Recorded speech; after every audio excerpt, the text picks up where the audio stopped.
क्या है, आपने भीलड़ देव बाबा का दर्शन किया है? अगर नहीं किया है तो आज आप भीलड़ देव बाबा का दर्शन कर लीजिए, कर लीजिए, कर लीजिए। परम पूज्य श्री भीलड़ देव जी का प्राकट 1220 संवत में मध्य प्रदेश के हरदा जिले के रोल गांव में हुआ था। इनके पिता का नाम राणा रेणर और माता का नाम मेदाबाई था।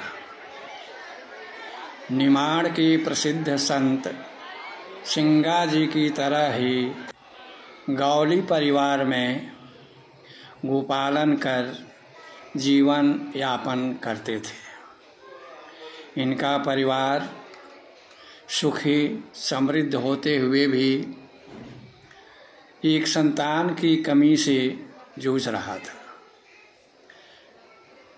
भीलड़ देव जी महाराज के माता पिता सच्चे शिव भक्त थे।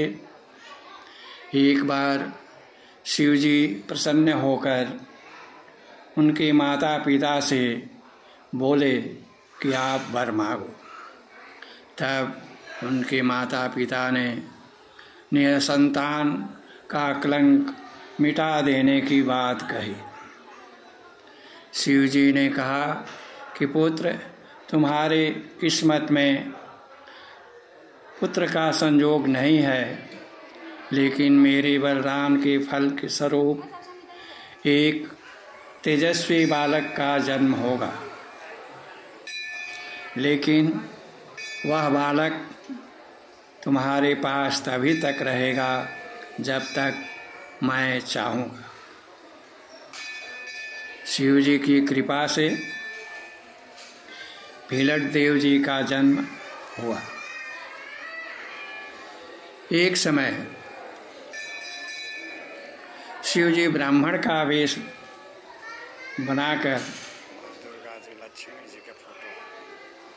भीलड़ देव जी के पिता के घर के पास गए और भीलड़ देव जी को अपने साथ लेकर अंतर ध्यान हो गए। बच्चे को न पाकर उनके माता पिता बहुत दुखित हुए और बच्चे को खोजते हुए घूमने लगे। तभी आकाशवाणी हुई, हे पुत्र, तुम्हारा बच्चा अब नहीं मिलेगा, लेकिन तुम्हारे घर में एक सर्प है। वह सर्प तुम्हारे बच्चे की तरह तुम्हारी सेवा करेगा। तुम उस सर्प को ही अपना बच्चा मान करके उसका पालन पोषण करो।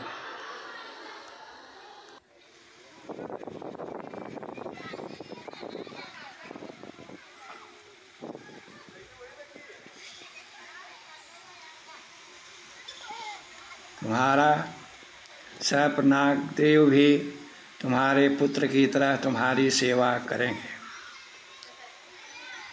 शिव पार्वती ने बालक भीलड़ देव को ले जा कर के तंत्र साधना मंत्र साधना में पारंगत किए। पारंगत हो जाने के बाद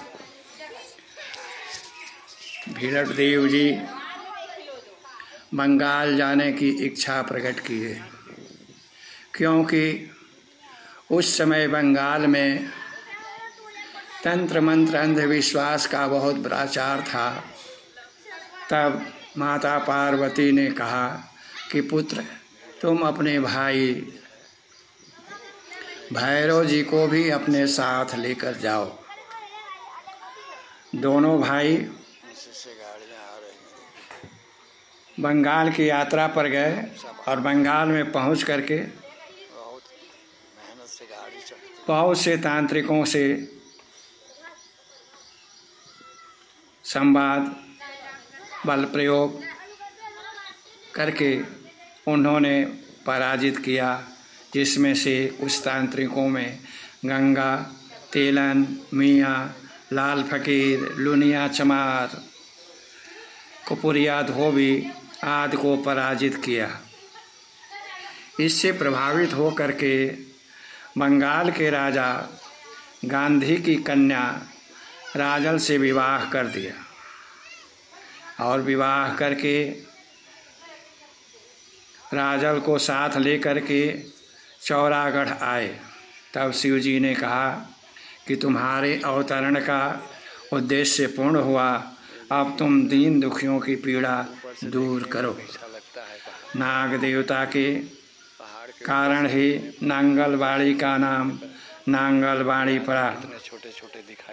सतपुरा की पहाड़ी पर भिलेट देव जी ने तपस्या की और वहीं बाबा की समाधि लगी। यहाँ पर निसंतान दंपतियों को संतान प्राप्ति का वरदान प्राप्त होता है। आज सतपुरा की पहाड़ियों पर भिलेट देव जी का बहुत बड़ा मंदिर बना हुआ है, जहाँ भक्तों का तांता लगा रहता है। निस्दिन वहाँ आए हुए सभी श्रद्धालुओं को जनता के सहयोग से भोजनालय चलता रहता है और भोजनालय में सभी लोग भोजन करते हैं। आपने वीडियो देखा। अगर वीडियो आपको पसंद आया हो तो आप सब्सक्राइब कर दें और बेल का बटन दबाकर लाइक कर दें। इससे आने वाले नए वीडियो का इन्फॉर्मेशन आपको पहले ही मिल जाएगा और सबसे पहले वीडियो आपके पास ही प्रस्तुत होगा। आपने वीडियो देखा, इसके लिए धन्यवाद के पात्र हैं। धन्यवाद। जय भारत, जय भारत।